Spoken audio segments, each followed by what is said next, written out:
Eczema एक बहुत ही common problem है और ये किसी को भी हो सकता है, किसी भी एज में हो सकता है, चाहे वो मेल हो या फीमेल हो। लेकिन ये ज्यादातर बच्चों में देखा जाता है, जन्म से लेके 14-15 साल की एज तक के बच्चों में ये ज्यादा देखा जाता है। तो एक्जिमा के बारे में आज हम लोग डिटेल में बात करेंगे। एक्जिमा क्या होता है, कितने टाइप का होता है, सिम्टम क्या होते हैं, इसके कॉजेस क्या होते हैं और होम्योपैथिक में कौन कौन सी मेडिसिन है जिसको लेने से एक्जिमा की जो प्रॉब्लम है उसको ठीक किया जा सकता है। तो बने रहे मेरे साथ इस वीडियो में दोस्तों, इसे पूरा देखें, ये बहुत इन्फॉर्मेटिव है आपके लिए। और अगर पहली बार मेरे चैनल में आए हैं तो इसे सब्सक्राइब जरूर कर लें, क्योंकि मैं ऐसी वीडियोस बनाती रहती हूँ।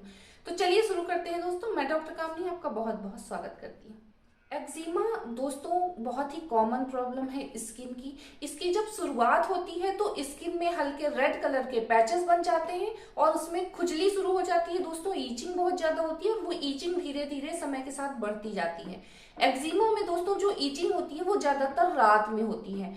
ये एक नॉन कंटीजियस डिजीज होती है दोस्तों, ये एक दूसरे को छूने से कभी नहीं फैलती। अगर घर में किसी को भी ये प्रॉब्लम हो गई है तो उसकी वजह से आपको ये डिजीज नहीं होती है दोस्तों।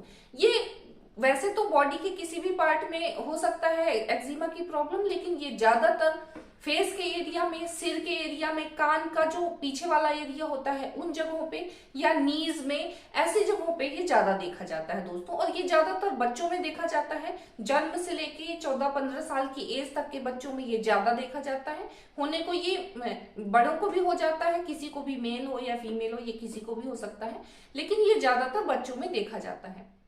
एक्जिमा नॉर्मली 2 टाइप का होता है दोस्तों, ड्राई एक्जिमा, वेट एक्जिमा।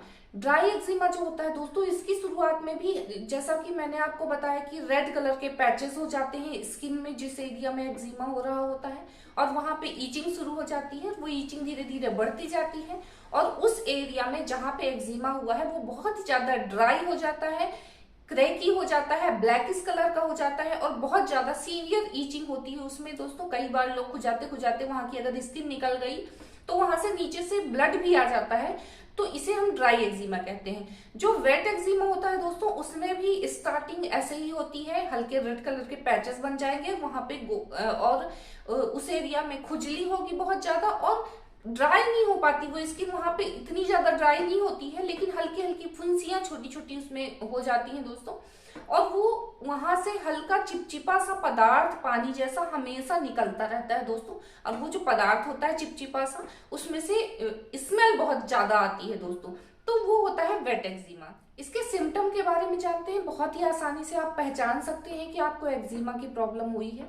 हल्की सी ईचिंग, जो रेडनेस शुरू होती है वहां से ईचिंग शुरू हो जाती है, या तो वो ड्राई में कन्वर्ट हो जाएगा, बहुत ज्यादा ईचिंग होगी, वहां की जो स्किन है बहुत ज्यादा क्रेकी हो जाएगी, और जो ईचिंग है, खुजली है, वो बहुत ज्यादा होती है। रात के समय पे वो खुजली बहुत ज्यादा बढ़ जाती है, चाहे वो ड्राई की एक्जिमा हो या वेट एक्जिमा हो। और हमेशा अगर वेट एक्जिमा है तो हमेशा चिपचिपा सा पदार्थ निकलता रहेगा और उसमें से एक स्मेल आती रहेगी। तो आप बहुत आसानी से पहचान सकते हैं कि ये आपको एक्जिमा की प्रॉब्लम है दोस्तों।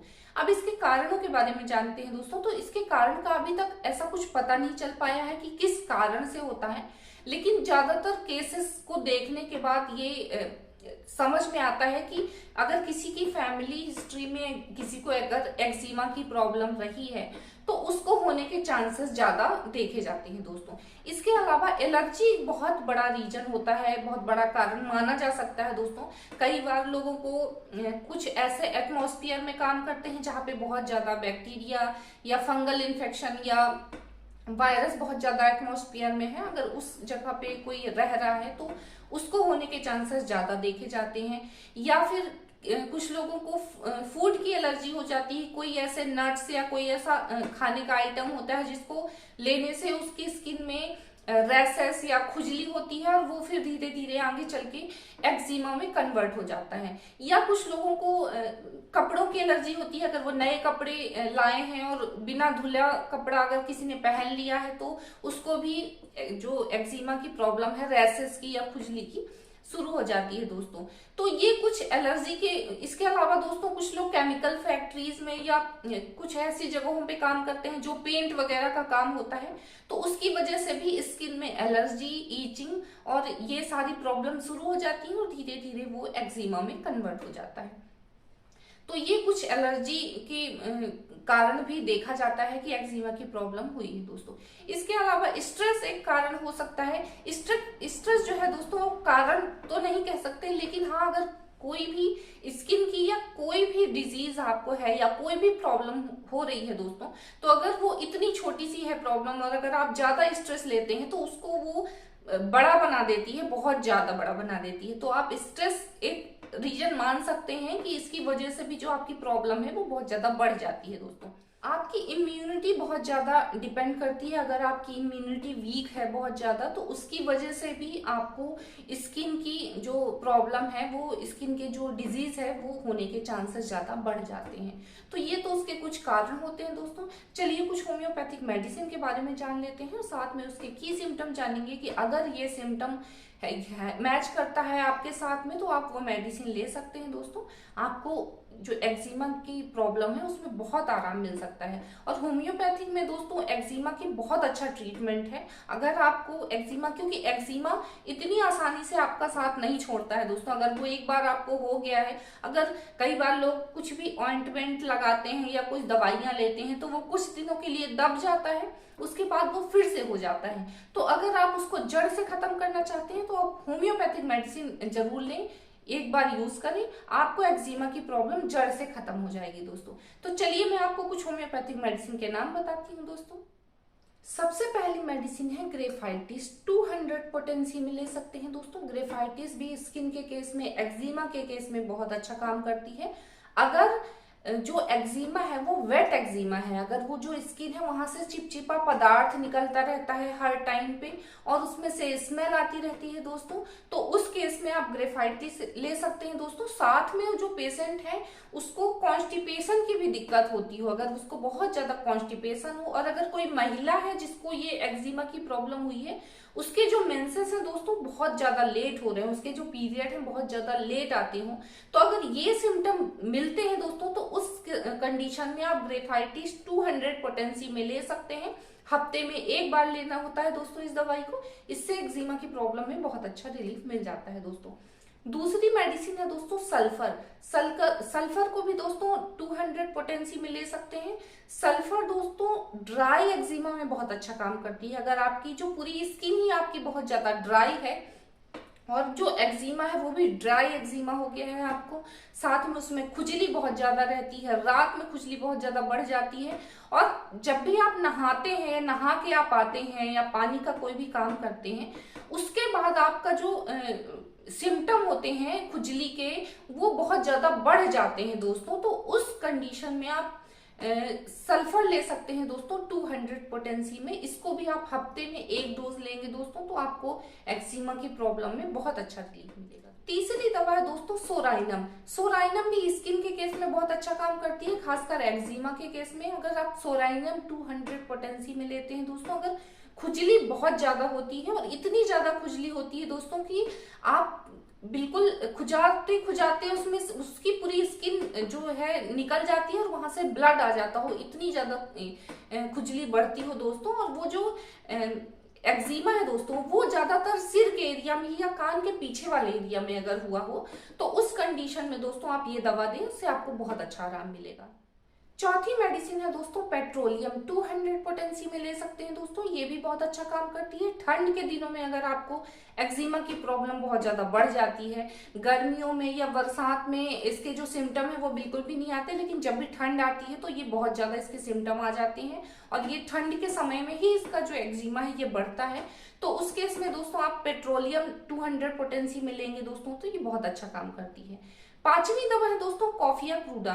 ये ईचिंग में बहुत अच्छा आराम करती है। कई पेशेंट ऐसे आते हैं जो बोलते हैं कि हमको एक्जिमा की प्रॉब्लम है लेकिन आपको ये ऐसी दवाई दीजिए जिससे हमारी खुजली बिल्कुल खत्म हो जाए। तो उस केस में दोस्तों खुजली को, ईचिंग को खत्म करने के लिए दोस्तों कॉफिया क्रूडा जो है 200 पोटेंसी में अगर आप लेते हैं, अगर बहुत ज्यादा सीवियर खुजली हो रही है तो आप उसको दिन में 4 बार लें और जब आपकी खुजली कम हो जाए तो आप उसको उसके जो डोजेस है वो कम कर सकते हैं दोस्तों। तो आप इस मेडिसिन को लें तो इसमें खुजली में बहुत ज्यादा आराम मिलता है दोस्तों। 6th मेडिसिन स्किन है दोस्तों आर्सेनिक एल्बम। ये भी बहुत अच्छा काम करती है इसमें एक्जिमा के केस में दोस्तों। आर्सेनिक एल्बम 200 पोटेंसी में ले सकते हैं। अगर जो आपको एक्जिमा के साथ में अस्थमा की भी प्रॉब्लम है दोस्तों, खासकर जो बच्चों में ये प्रॉब्लम बहुत ज्यादा लोगों को देखी जाती है कि अगर उनको एक्जिमा है और साथ में उनको अस्थमा की भी प्रॉब्लम है, या आपको लंग्स से रिलेटेड कोई भी प्रॉब्लम हो, या आपको बहुत जल्दी आपको फ्लू हो जाता हो, बहुत जल्दी आपको जुकाम या खांसी हो जाता हो, तो उस केस में दोस्तों आप आर्सेनिक एल्बम 200 पोटेंसी में ले सकते हैं। सुबह शाम आपको बहुत अच्छा रिलीफ मिलता है दोस्तों। जो डोजेस होते हैं दोस्तों या पोटेंसी होती है, ये एक डॉक्टर ही डिसाइड करता है दोस्तों। आपकी कंडीशन को देख के, आपकी जो बीमारी है वो कितनी सीवियर है, उसके हिसाब से ही डोजेस और पोटेंसी डिसाइड होती हैं। तो आप सेल्फ ट्रीटमेंट बिल्कुल भी ना करें किसी के कहने पे। आप एक बार अपने होम्योपैथिक फिजिशियन से मिल लें, उसके बाद ही आप क्योंकि एक्जिमा की जो प्रॉब्लम है दोस्तों वो इतनी आसानी से नहीं जाती है, ये इतनी आसानी से आपको नहीं छोड़ती है। इसके लिए थोड़ा सा लंबा ट्रीटमेंट चलता है। तो अगर आप पेशेंस के साथ में थोड़ा सा लंबा इसका ट्रीटमेंट चलता है, अगर आप दवाइयां लेते हैं, तो एक्जिमा की प्रॉब्लम जड़ से खत्म हो सकती है दोस्तों। इसके अलावा दोस्तों आप नारियल के तेल का यूज कर सकते हैं। अगर आप नारियल के तेल में कैम्फर का मिला के, कैम्फर यानी जो कपूर होता है, हर घर में पूजा में इस्तेमाल किया जाता है दोस्तों, तो आप कपूर को महीन क्रश करके नारियल के तेल में मिक्स करके आप उस एरिया में अप्लाई कर सकते हैं जिस एरिया में भी जो एक्जिमा की प्रॉब्लम हुई है। तो वो बहुत अच्छा उसमें रिलीफ मिलता है, क्योंकि ये जो एक्जिमा में बहुत ज्यादा स्किन ड्राई हो जाती है, तो उस केस में दोस्तों ये मॉइस्चर का काम करता है, ड्राइनेस कम करता है, जिसकी वजह से ईचिंग की भी जो प्रॉब्लम है वो कम हो जाती है। तो आप नॉर्मली भी आप नारियल के तेल का इस्तेमाल एज अ मॉइस्चराइजर कर सकते हैं दोस्तों, अगर आपकी स्किन बहुत ज्यादा ड्राई है तो। और उस एरिया में जहां पे भी एक्जिमा की प्रॉब्लम हुई है, तो आप कपूर मिला के अच्छे तरीके से उस तेल में अच्छे से मिक्स करके उस एरिया में आप 2 से 3 बार दिन में अप्लाई करेंगे तो आपको बहुत अच्छे आराम मिल सकता है दोस्तों। आज की वीडियो में बस इतना ही दोस्तों, मिलते हैं अगले वीडियो में, तब तक के लिए नमस्कार।